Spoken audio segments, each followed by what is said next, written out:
2024 NEET എക്സാമിൽ മികച്ച വിജയം കരസ്ഥമാക്കിയ നാദറും നാദറിൻ്റെ ഫാമിലിയുമാണ് ഇപ്പം നമ്മുടെ കൂടെ ഉള്ളത്. നാദർ തൃശ്ശൂർ സെൻറ്ററിലെ സ്റ്റുഡൻ്റാണ്. 695 മാർക്കാണ് നാദർ കരസ്ഥമാക്കിയിരിക്കുന്നത്. അപ്പോൾ ഈ ഒരു അവസരത്തിൽ നമ്മൾക്കും അതുപോലെ തന്നെ നാദറിൻ്റെ ഫാമിലിക്കും വളരെ സന്തോഷമുള്ള ഒരു നിമിഷമാണിത്. ഈ നിമിഷത്തിൽ നാദറിനും നാദറിൻ്റെ ഫാമിലിക്കും എന്താണ് നമ്മളോട് പറയാനുള്ളതെന്ന് നമുക്ക് നോക്കാം. നാദറിന് മാർക്ക് 695 ആയിരുന്നു. റാങ്ക് എത്രയായിരുന്നു? റാങ്ക് 1993. ഇത് എക്സ്പെക്റ്റഡ് സ്കോർ ആയിരുന്നോ? എക്സ്പെക്റ്റഡ് എന്ന് പറഞ്ഞാൽ നീറ്റ് എക്സാം എഴുതിയതിന് ശേഷം ചെറുതായിട്ട് ഇത് എക്സ്പെക്ട് ചെയ്തിട്ടുണ്ടായിരുന്നു.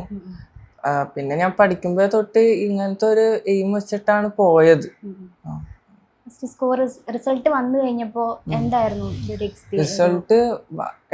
റിസൾട്ട് വന്നിട്ട് അല്ലേ?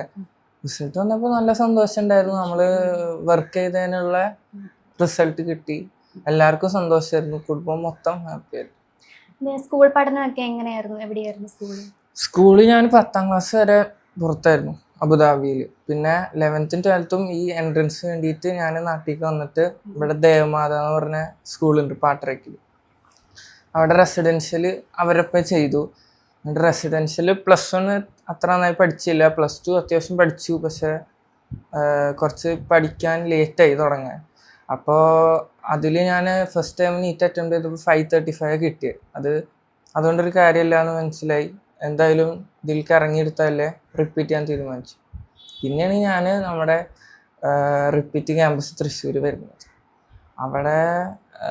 അവിടെ റിപ്പീറ്റ് ചെയ്യുമ്പോൾ അവരുടേതായ ഒരു ഷെഡ്യൂളുണ്ട്. അല്ലാണ്ട് ഞാൻ ഒറ്റക്കായിട്ടൊന്നും ഞാൻ സ്വന്തമായിട്ട് ഉണ്ടാക്കിയിട്ടില്ല. അവർ പറയണത് അങ്ങനെ തന്നെ ഫോളോ ചെയ്തു. വീക്ക്ലി ബേസിസിലായിട്ട് ടെസ്റ്റ് ആയാലും എന്തായാലും അവരുടെ ഒരു ഷെഡ്യൂളുണ്ട്. അത് പക്കായിട്ട് നമ്മൾ ഫോളോ ചെയ്ത് അവസാനമാകുമ്പോൾ നല്ല എളുപ്പമായിട്ട് നമുക്ക് എടുക്കാവുന്നതാണല്ലോ ഈ എക്സാം. ഫേവറേറ്റ് സബ്ജക്റ്റ് ഏതായിരുന്നു? ഫേവറേറ്റ് സബ്ജക്റ്റ് ഫിസിക്സ് ആയിരുന്നു. എനിക്ക് ഫിസിക്സ് കോൺസെപ്റ്റ് കുറച്ച് ചിന്തിക്കാനുള്ള ഇതായിരുന്നു. അപ്പോൾ ക്ലാസ്സിലായാലും നല്ല ശ്രദ്ധിച്ചിരിക്കും ഫിസിക്സ്. ക്ലാസ്സിലായാലും കുറേ പഠിച്ചു തീർക്കും ഫിസിക്സ്. പിന്നെ ഈ ഒരു MBBS തിരഞ്ഞെടുക്കാനുള്ള കാരണം, കസിൻസോ അല്ലെങ്കിൽ സിബ്ലിങ്സോ ഒക്കെ ഡോക്ടേഴ്സ് ഉണ്ടോ ഫാമിലിയിൽ? എൻ്റെ അടുത്തായിട്ടുള്ള ആരും ഈ ഫീൽഡിൽ കയറിയിട്ടില്ല. പിന്നെ എൻ്റെ ഒരു മാമുണ്ട്, കുറച്ച് ഡിസ്റ്റൻ്റ് ആണ്, ആളൊരു ഡോക്ടറാണ്. ആളായിരുന്നു ആകളൊരു മോട്ടിവേഷൻ. നമുക്ക് കുടുംബക്കാരൊക്കെ പറയും ആളെ കണ്ടുനോക്ക്, ആളൊരു മോട്ടിവേഷൻ ആവും. അങ്ങനെ പിന്നെ ഇത് തിരഞ്ഞെടുക്കാനുള്ള കാരണം ഒരു സേവനം, ആൾക്കാരെ സഹായിക്കുക, ആൾക്കാരെ ബുദ്ധിമുട്ടുകളിൽ നിന്ന് രക്ഷിക്കുക. അതിപ്പോൾ എനിക്ക് ഇപ്പോഴും ഉണ്ട്. ഇപ്പോൾ ആരെങ്കിലും ബുദ്ധിമുട്ടാകുമ്പോൾ ചെറുതായിട്ട് സഹായിക്കാൻ തോന്നും. അതൊരു കുറച്ചുകൂടി വലുതാക്കി ചെയ്യാനുള്ളൊരു ആഗ്രഹം. മോഡൽ എക്സാംസ് ഒക്കെ അറ്റൻഡ് ചെയ്തിട്ടുണ്ടായിരുന്നല്ലോ. അപ്പോൾ മോഡൽ എക്സാംസിന്റെ ഒക്കെ ഒരു മാർക്ക് ഈ നീറ്റിന്റെ സ്കോറിന്റെ ലെവലിലേക്ക് എത്തിയിട്ടുണ്ടായിരുന്നു? ഏകദേശം എത്തിയിട്ടുണ്ടായിരുന്നു. പക്ഷെ ഞാൻ എപ്പോഴും കുറച്ച് വീക്ക് ബയോളജിയിലായിരുന്നു. അപ്പോൾ ബയോളജിയിൽ എപ്പോഴും ഈ ക്യാഷ് പ്രൈസ് അടിക്കുന്ന ഒരു പരിപാടി ഉണ്ടല്ലോ നമ്മുടെ വീക്കിലെ മോഡൽസിലൊക്കെ. അപ്പോൾ ഞാൻ ഈ ബയോളജി തെറ്റണതുകൊണ്ടാണ് എപ്പോഴും എനിക്ക് ക്യാഷ് പ്രൈസ് പോരെ. അപ്പോൾ അതൊരു വിഷമവും. പക്ഷെ എനിക്ക് ഉറപ്പായിരുന്നു എനിക്ക് കിട്ടും എന്ന്.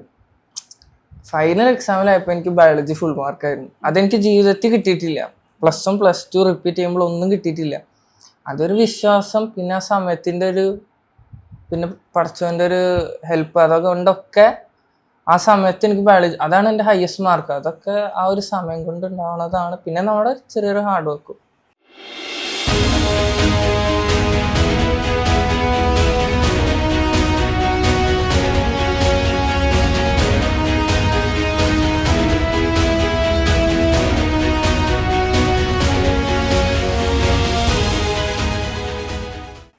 ബ്രില്യന്റിലെ ഒരു എക്സ്പീരിയൻസ് എങ്ങനെയായിരുന്നു?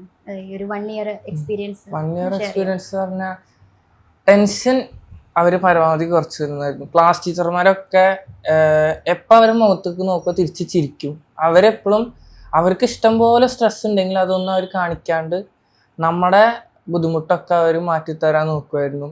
പിന്നെ ഫുഡിൻ്റെ കാര്യത്തിലായാലും ഒരു വിട്ടുവീഴ്ച വന്നിട്ടില്ല. ഇപ്പോൾ എന്തെങ്കിലും ബുദ്ധിമുട്ടുണ്ടായാൽ പറഞ്ഞ അപ്പം തന്നെ മാറ്റും. പിന്നെ ലൈബ്രറി ഫെസിലിറ്റീസ് ഉണ്ട് തൃശ്ശൂർ. എന്ത് ബുക്സ് ഇല്ലെങ്കിൽ അപ്പം പറഞ്ഞാൽ 2 ദിവസത്തിൻ്റെ ഉള്ളിൽ പാലേന്നായാലും അയക്കും. അങ്ങനെ ബുദ്ധിമുട്ടുകൾ എന്തെങ്കിലും ഉണ്ടെങ്കിൽ ഒന്നെങ്കിൽ അവർ മനസ്സിലാക്കി ഇങ്ങോട്ട് ചോദിക്കും, അല്ലെങ്കിൽ നമ്മുടെ കാര്യമായതുകൊണ്ട് നമ്മളവിടെ പറഞ്ഞാൽ അവർ നടത്തിത്തരും. ബുദ്ധിമുട്ടുകളൊന്നും അങ്ങനെ വന്നിട്ടുണ്ടെങ്കിൽ പറഞ്ഞാൽ അപ്പം റെഡിയാവും. നാദറിൻ്റെ ഫാമിലി നമ്മുടെ കൂടെ ഉണ്ട്. അപ്പം ഫാമിലിനെ ഒന്ന് പരിചയപ്പെടുത്താവോ? ഇതെന്റെ അനിയൻ, അവന് 7ാം ക്ലാസ്സിലാണ് ഇവിടെ പാവർട്ടിയിൽ സെന്റ് ജോസഫ് സ്കൂളിൽ. പിന്നെ താത്ത ബിടെക് ഫൈനൽ ഇയർ ആണ് വിദ്യാ കോളേജിൽ. പിന്നെ ഉമ്മ ഹൗസ് വൈഫാണ്.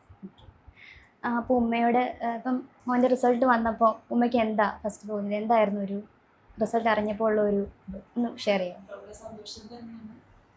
നമ്മള് അവരുടെ ഹാർഡ് വർക്ക് നമ്മൾ എക്സ്പെക്ട് ചെയ്തിരുന്നു. എങ്കിലും ആ ഡേയും എക്സാം എല്ലാം നല്ല രീതിയിൽ പോസിറ്റീവായി വരാനൊരു പ്രാർത്ഥന എപ്പോഴും ഉണ്ടായിരുന്നു. എല്ലാവർക്കും നമ്മൾ ഹാപ്പിയാണ്. നാദർ എങ്ങനെയായിരുന്നു പഠന കാര്യങ്ങളിലൊക്കെ? നന്നായിട്ട് ഹാർഡ് വർക്ക് ചെയ്യുന്ന ആളായിരുന്നു?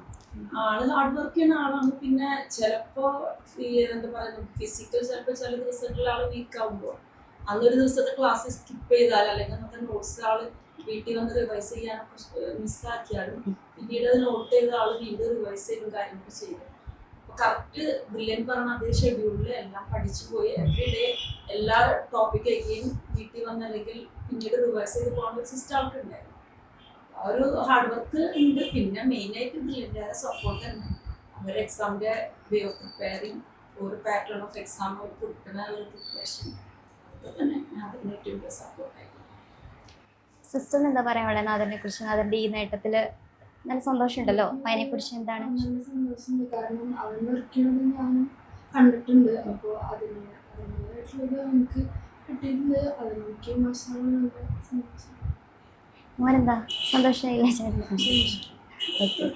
അപ്പോൾ ഇപ്പോൾ നാദർ നമ്മളിനി നെക്സ്റ്റ് ഇയറിലേക്ക് റിപ്പീറ്റ് ചെയ്യുന്ന കുട്ടികളുണ്ടല്ലോ, അപ്പോൾ അവർക്ക് കൊടുക്കാനുള്ള ഒരു മോട്ടിവേഷന് അല്ല ഒരു മെസ്സേജ് എന്താണ്?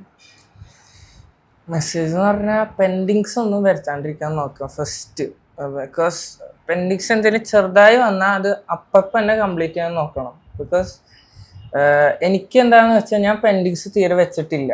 അത് ഞാൻ എന്തെങ്കിലും വന്നിട്ടുണ്ടെങ്കിൽ അത് മാക്സിമം നമുക്ക് വീക്കിലി എക്സാംസ് ഉണ്ടല്ലോ, ആ എക്സാംസിൽ തന്നെ നീറ്റിനുള്ള പ്രിപ്പറേഷനുള്ള രീതിയിൽ ഞാൻ പഠിച്ചു പോയിട്ടുണ്ട്. ആ എക്സാംസിൽ ഞാൻ ക്ലാസ്സിൽ ഒരു ടോപ്പ് 3 മെയിൻറ്റെയിൻ ചെയ്യും.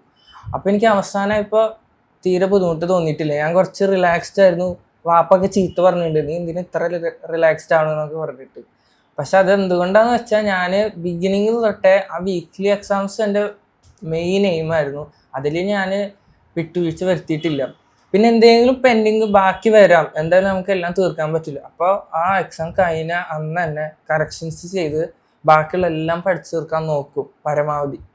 പിന്നെ എന്തെങ്കിലും ഉണ്ടെങ്കിൽ നമ്മൾ എന്തായാലും നോട്ട് ചെയ്യണം, ബാക്കി വരുത്തരുത്. നീറ്റ് എക്സാം എന്ന് പറഞ്ഞാൽ എല്ലാം കവർ ചെയ്യണമെന്ന് മാത്രമാണ്, അല്ലാണ്ട് അതിൻ്റെ ഉള്ളിൽ കയറി ഹൈ ലെവൽ ചിന്തിക്കണ്ട.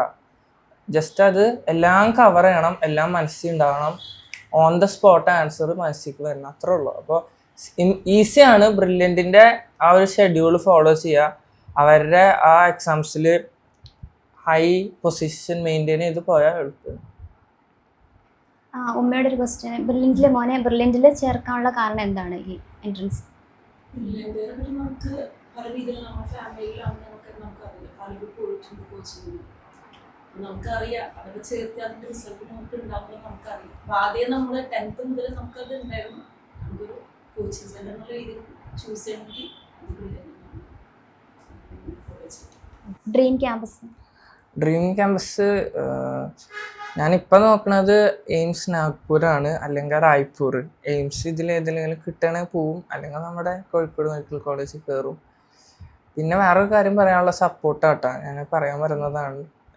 ഇവിടെ കുടുംബക്കാരുടെ ഉമ്മ, താത്ത, അനിയൻക്കാണ് എന്നെക്കാട്ടും കൂടുതൽ ഈ എക്സാമിൻ്റെ ഇമ്പോർട്ടൻസ് അറിയാം. ഞാൻ എപ്പോഴെങ്കിലും സ്റ്റഡി ടേബിളിൽ നിന്ന് എണീറ്റാൽ മതി, പിന്നിൽ ഒന്ന് അടിച്ച് കയറ്റും തിരിച്ച്. ആ താത്ത ആയാലും ഉമ്മ ആയാലും, ഉമ്മൊക്കെ കുറേ പിന്നിൽ നടന്നിട്ടുണ്ട്, കുറേ സഹായിച്ചിട്ടുണ്ട്. വാപ്പാണ് എൻ്റെ ഒരു സ്ട്രെങ്ത്ത്. ഞാൻ എപ്പോൾ ഡൗൺ ആവുമോ വാപ്പ ചിൽമാൻ ഈസിയാണ്, കീപ് ഗോയിങ്, അങ്ങനെ എപ്പോഴും ഒരു പോസിറ്റീവ് സ്പിരിറ്റ് തന്നു. ഉമ്മ ആണെങ്കിൽ ചെറിയൊരു പുഷ് എപ്പോഴും തന്നു. അപ്പോൾ ഇവരെല്ലാവരും ഒരു ഭാഗമുണ്ട്. പിന്നെ ജോർജ് സാറിൻ്റെ വീക്ക്ലി സ്പീച്ച്, വീക്ക്ലി മോട്ടിവേഷൻ തരുക ജോർജ് സാർ.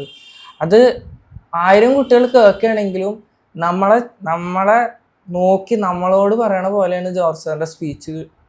അത് ശരിക്കും ഭയങ്കര ഒരു അപ്ലിഫ്റ്റിംഗ് ആണ്. പിന്നെ ആൽബിൻ സാറ് കുറേ വേണ്ട കാര്യങ്ങൾ അപ്പപ്പോൾ സഹായിച്ചിട്ടുണ്ട്, വേണ്ട കാര്യങ്ങൾ അപ്പപ്പോൾ നടത്തി തന്നിട്ടുണ്ട്. മിസ്സുമാരായാലും എല്ലാവരും സപ്പോർട്ട് ചെയ്തിട്ടുണ്ട്. അവരൊക്കെ കാരണം ഇങ്ങനത്തെ ഒരു അച്ചീവ്മെൻറ്റ് കിട്ടി. ഇന്ന് നമ്മൾ നാദറിൻ്റെ വീട്ടിലെത്തി നാദറുമായിട്ടും നാദറിൻ്റെ ഫാമിലിയായിട്ടും ഒത്തിരി കാര്യങ്ങൾ ഷെയർ ചെയ്തു. അവരുടെ സന്തോഷത്തിൽ നമ്മളും പങ്കുചേർന്നു. അപ്പോൾ ഇനിയുള്ള നാദറിൻ്റെ ജീവിതത്തിൽ എല്ലാവിധ അനുഗ്രഹങ്ങളും ഉണ്ടാവട്ടെ എന്ന് നമ്മൾ പ്രാർത്ഥിക്കുന്നു. അതോടൊപ്പം തന്നെ ബ്രില്യൻറ്റ് ഫാമിലിയുടെ എല്ലാ സപ്പോർട്ടും പ്രാർത്ഥനയും ഇവിടെ കൂടെ ഉണ്ടായിരിക്കും. താങ്ക്സ്. എൻട്രൻസ് സംബന്ധമായ വാർത്തകളും അപ്ഡേഷനുകളും ഏറ്റവും വേഗം ആധികാരികമായി അറിയാൻ ബ്രില്യൻ സ്റ്റഡി സെന്റർ പാല യൂട്യൂബ് ചാനൽ സബ്സ്ക്രൈബ് ചെയ്യുക, ബെൽ ഐക്കൺ അമർത്തുക, ഈ വീഡിയോ മറ്റു സുഹൃത്തുക്കളിലേക്കും മാക്സിമം ഷെയർ ചെയ്യുക.